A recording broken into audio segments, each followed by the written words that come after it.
Well, thank you once again for joining me as we continue in our study through the book of Genesis. I'm Randy Duncan, and in this episode, we're going to be covering Genesis chapter 44, which will see Joseph's climactic testing of his brothers. But just as a quick reminder, in the last episode, we saw Joseph's brothers come back down to Egypt for more food, but this time with their youngest brother Benjamin. The brothers are brought before Joseph, where he questions them about their youngest brother and their father. And upon seeing them and hearing their report, Joseph has to excuse himself to weep as he's overcome with emotion.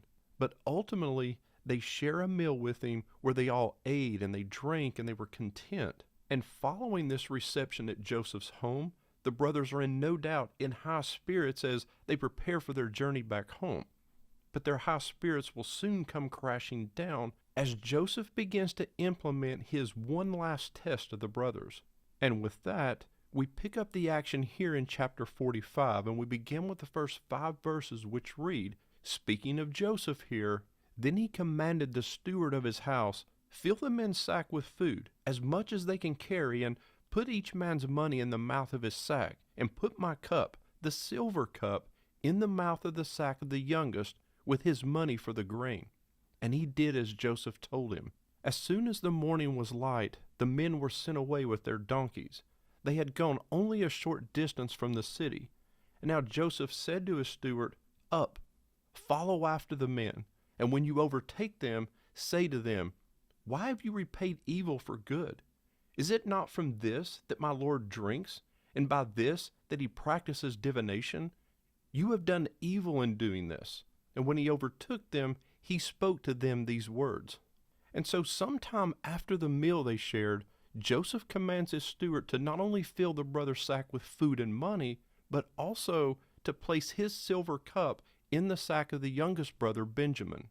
Now this cup in Hebrew is referring to a larger container for wine than just a normal cup, and it's possible that they even drank from this cup the night before. Joseph's steward refers to it as a cup for divination, but Joseph only refers to it as a silver goblet, which is insightful, and I'll speak more to that in just a moment. But Joseph has the steward place the cup in Benjamin's sack. Now, why would he do that? Well, if you remember, Joseph was the favorite of Jacob. His brothers hated him, and they sold him into slavery. And so what Joseph does here is to brilliantly recreate a very similar situation, meaning here is Benjamin, the youngest and favorite of his father Jacob, and he's going to be placed in a situation where he's going to look guilty. If so, he will become a slave. And so what Joseph will find out is whether or not his brothers have changed.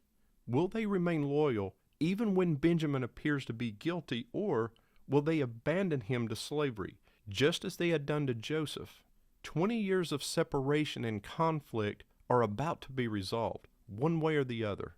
But not only does Joseph place in the sack the silver cup, but in all of their sacks, he places way more than they could have purchased with the money that they brought. And so this would have made their apparent ingratitude all that much greater if they were arrested for theft.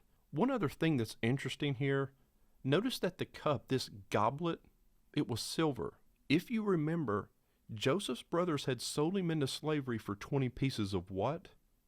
Silver. And now, he's going to test them with silver. He's going to use silver to force them to confront their past evil deed. But the steward also says to them, "Is it not from this that my Lord drinks?" In other words, this is the very one you saw him using at dinner, and so you cannot claim that this is your property. Verses 7 through 13 continue. They said to him, "Why does my Lord speak such words as these? Far be it from your servants to do such a thing. Behold, the money that we found in the mouths of our sack, we brought back to you from the land of Canaan. How then could we steal silver or gold from your Lord's house? Whichever of your servants is found with it shall die, and we also will be my Lord's servants." And he said, "Let it be as you say. He who is found with it shall be my servant, and the rest of you shall be innocent." Then each man quickly lowered his sack to the ground, and each man opened his sack. And he searched, beginning with the eldest and ending with the youngest. And the cup was found in Benjamin's sack. Then they tore their clothes, and every man loaded his donkey, and they returned to the city. And so the brothers begin here with a compelling defense. Why would we steal from you? We brought back all the money that was found in our sack the first time, so why would we now steal silver or gold from the ruler's house? I mean, this makes sense. It's rational. However, they should have stopped there, because what they say next is not so rational. They continue to tell the steward, whichever of your servants is found with it shall die, and we also will be my Lord's servants. I mean, they were so confident in their innocence that they make this rash statement that whoever is found with the cup shall die. They express their confidence in one another in the strongest terms possible. It's sort of reminiscent of Jacob's rash statement to Laban, when Laban accused him of stealing his idol, not knowing that his wife Rachel had stolen it and was actually sitting on it. But it's also sort of an over-the-top statement because biblical law never legislates the death penalty for crimes against property. But fortunately, the steward sort of dismisses this bold pronouncement, and he just simply tells them, very well, he who is found with it shall be my servant, and the rest of you shall be innocent. And with that, the brothers quickly began to open up their sacks, and the fact that they do it so quickly, it's sort of an indication of their innocence. I mean, they had nothing to hide, so they got right to it. But the steward begins checking each of their bags, starting with the oldest, and working his way down to Benjamin, the youngest. He knows their birth order from the dinner the night before, and you can sort of imagine the brothers' growing confidence as each man's sack is searched and nothing is found. But this growing confidence is shattered as the steward pulls the cup out of Benjamin's bag. And the brothers are shocked and they're horrified, so much so that they tore their clothes, which was a physical expression of some extreme emotion, of anguish, similar to how Jacob responded upon hearing from the brothers the report of Joseph's death. And they realize that they're going to have to return home without Benjamin, who will now be a slave. But the fact that they were in anguish, it also demonstrates their character change. I mean, they had no problem, they had no anguish disposing of Joseph 20 years earlier. But here, they are genuinely distressed at the thought of returning home to their father without Benjamin, because they know what it would do to their father. Remember, just as the steward said, only the one found with the cup would become enslaved. The rest of the brothers were free to go. But notice what they do. They don't leave their brother and return home. It says they tore their clothes and every man loaded his donkey and they returned to the city. They don't abandon Benjamin like they did Joseph. And so again, it's just another indication that the brothers have had a change in character. Verses 14 through 17 continue. When Judah and his brothers came to Joseph's house, he was still there, and they fell before him to the ground. Joseph said to them, "What deed is this that you have done? Do you not know that a man like me can indeed practice divination?" And Judah said, "What shall we say to my lord? What shall we speak, or how can we clear ourselves? God has found out the guilt of your servants. Behold, we are my lord's servants, both we and he also in whose hand the cup has been found." But he said, "Far be it from me that I should do so. Only the man in whose hand the cup was found shall be my servant. But as for you, go up in peace to your father." So when the brothers return to Joseph, they once again fall on the ground before him. But this time, it's not out of respect for his position of authority. This time, it's out of desperation. And Joseph says to them, "What have you done? Don't you know that a man like me can practice divination?" Now, clearly, Joseph doesn't actually practice divination, but the brothers don't know that. So this again is part of Joseph's ruse. But I do want to quickly revisit this whole divination topic for just a moment. Divination involved contacting the divine to foretell the future or maybe to learn answers to otherwise unanswerable questions. In Mesopotamia, divination was so important that divination texts developed into the largest single category of Akkadian literature, at least in terms of the sheer number of text it produced. But in the ancient Near East, there were a few different techniques for practicing divination that involved liquids. There was a technique called hydromancy, which involved pouring water into oil and supposedly gaining information from the ripples or the reflections in the water. There was also enomancy, which involved pouring wine into another liquid, and oleomancy, which is pouring oil into another liquid. But the idea is that the practitioner could determine the minds of the gods by studying the surface patterns and the formation when one of the liquids was poured into another. And so when Joseph tells the brothers that a man like him can practice divination, they have no reason to doubt him, and they assume that this is how he knew that they had stolen the goblet in the first place. And it made matters worse because this was the very cup that he used in practicing divination. Now again, Joseph didn't actually do that. When God is giving you information directly, you don't need a goblet. But what we see in a way of response from the brothers is Judah, once again, taking the lead. But even Judah can't deny that they're guilty. And so he says, "What shall we say to my Lord? What shall we speak? Or how can we clear ourselves?" In other words, there's really nothing we can say. The goblet was found in their possession, and so the circumstantial evidence against them, it's overwhelming. But notice what he says next, that God has found out the guilt of your servants, meaning God is now punishing them for their past sins. Now, he may be referring to just past sins in general, but he's more likely referring to their sin against Joseph. And if so, this is now twice that they've confessed their crime in Joseph's presence. And so Judah offers the brothers up to be slaves. But notice that he omits anything referencing his earlier rash words about the guilty party being put to death. But Joseph responds by saying, "Far be it from me that I should do so. Only the man in whose hand the cup was found shall be my servant. But as for you, go up in peace to your father." And by this response, Joseph is now putting the brothers in a situation that involves an agonizing decision. They can save their own lives and not become slaves, but they would do so at the expense of their brother Benjamin. If they stay with Benjamin, then they can't bring food back to their families, who would then die of starvation. And so the die has now been cast. This is what Joseph wants to learn. Would the brothers once again abandon the youngest and the favored son, just as they had him 20 years earlier? And we continue with verses 18 through 23. Then Judah went up to him and said, "O my lord, please let your servant speak a word in my lord's ears, and let not your anger burn against your servant, for you are like Pharaoh himself. My lord asked his servant, saying, Have you a father or a brother? And we said to my lord, We have a father, an old man, and a young brother, the child of his old age. His brother is dead, and he alone is left of his mother's children, and his father loves him. Then you said to your servants, Bring him down to me, that I may set my eyes on him. And we said to my lord, The boy cannot leave his father, for if he should leave his father would die. Then you said to your servants, Unless your youngest brother comes down with you, you shall not see my face again." And so this encounter between Joseph and his brothers has now reached its climax. And once again, Judah speaks up. And he basically recalls the situation, reminding Joseph of their earlier conversation during their first trip to Egypt. And what we're going to see is that the remainder of this chapter, the final 17 verses, it's an impassioned plea from Judah to Joseph in an attempt to save Benjamin's life.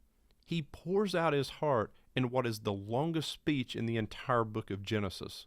And what Judah does is appeal to Joseph in an effort to show mercy, not only to Benjamin, but to their father Jacob, who would be overcome with grief at the loss of his beloved son, and that the loss of another son would kill his father.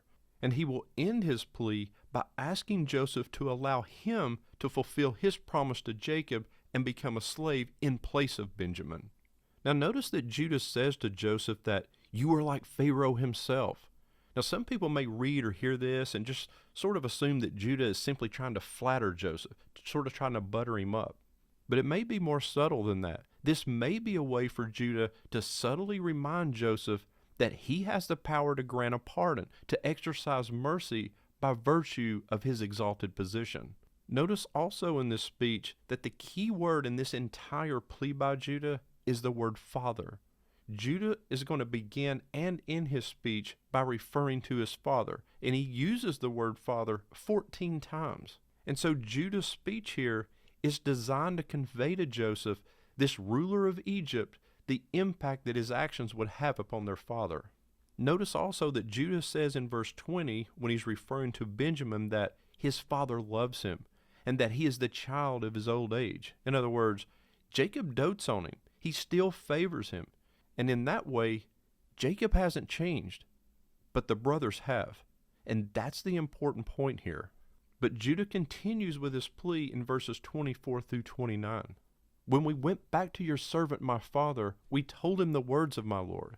And when our father said, go again, buy us a little food, we said, we cannot go down. If our youngest brother goes with us, then we will go down. For we cannot see the man's face unless our youngest brother is with us. Then your servant my father said to us, you know that my wife bore me 2 sons. One left me. And I said, surely he has been torn to pieces, and I have never seen him since. If you take this one also from me, and harm happens to him, you will bring down my gray hairs in evil to Sheol. And so what we see is that Judah continues to recap his story for Joseph about how they went back home after their first trip to Egypt, and they told Jacob what Joseph has said, and how they informed Jacob that unless Benjamin went back with them, they weren't going back a second time. The ruler in Egypt had warned them. And he also recaps again how Jacob once again tells them that if anything should happen to Benjamin, like it did to Joseph, that he would not be able to live with it, that they would send his white head down to Sheol in sorrow. And they know this very well, because they've lived in the shadow of Jacob's grief over losing Joseph for the last 20 plus years now.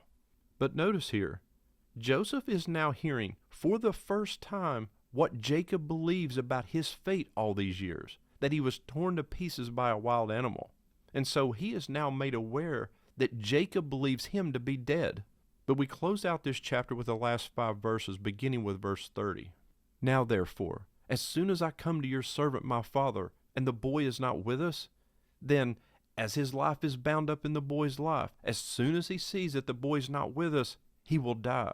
And your servants will bring down the gray hairs of your servant our father with sorrow to Sheol. For your servant became a pledge of safety for the boy to my father, saying, if I do not bring him back to you, then I shall bear the blame before my father all my life. Now therefore, please, let your servant remain instead of the boy as a servant to my Lord, and let the boy go back with his brothers. For how can I go back to my father if the boy is not with me? I fear to see the evil that would find my father. And so we see here in these last 5 verses, Judah closing out his plea to Joseph, again, in the longest recorded speech in Genesis. Judah also tells Joseph that he became a pledge for Benjamin's safety, that he would bear the blame if he didn't bring back Benjamin. And he ends up offering himself as a substitute for Benjamin, pleading with Joseph, please, let me remain here as a slave instead of the boy, and let the boy go back home to his father, because I'm afraid of what it would do to my father if Benjamin doesn't make it back. And so his whole plea here is designed to play upon Joseph's humanity as he continues to make reference on how this would impact their aged father. Now, this is the first instant of human substitution in the Bible, and it reveals a Judah who is much different than the one who sold Joseph into slavery all those years ago. Judah is now willing to sacrifice himself for his father, and do so for a brother who is loved more than he is. And this act of love and self-sacrifice for his brother is proof that the brothers have changed. The brothers who, in the past, were seemingly indifferent to their father Jacob and were so jealous of their brother Joseph that they sold him into slavery, now offer themselves as slaves to save their favored brother and protect their father. And as we'll see in the next chapter, it breaks down the last of Joseph's emotional defenses. But it is ironic. The one who offered Joseph for sale into slavery has now unknowingly offered to become the slave of his own victim. And so the story has now come full circle. The stage is now set for Joseph to reveal himself to his brothers, which we're going to see in the next chapter. But in closing, I think it's interesting, where did the Jews get their name? I mean, why are they referred to as Jews? Well, there's an old Jewish teaching that suggests it was because of Judah's willingness to risk his own freedom to save Benjamin that the Jewish people were named for him. The name Jew originates from the Hebrew word Yehuda or Yehudi, which means from the kingdom of Judah. And just as Judah offered to become a substitute, isn't it an interesting foreshadowing of a true Savior who would later come from the line of Judah? the Lion of the tribe of Judah, who would offer himself as the ultimate substitute, not just for one brother, but for all of mankind. I am redeemed.